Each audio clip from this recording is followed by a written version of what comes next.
వాలి మరియు సుగ్రీవుడు ఇద్దరు సోదరులు. పెద్దవాడు వాలి కాబట్టి పట్టాభిషేకం చేశారు. ఒకరోజు రాత్రి మాయావి అనే ఒక రాక్షసుడు వాలి దగ్గరికి వచ్చి, బయటకు రా, ఈ రోజుతో నిన్ను సంహరిస్తాను అని గట్టిగా కేకలు పెట్టాడు.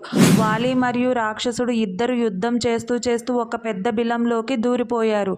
అప్పుడు వాలి సుగ్రీవుడితో, నువ్వు ఈ బిలం దగ్గరే ఉండు, నేను రాక్షసుడిని సంహరించి వస్తాను అని అంటాడు.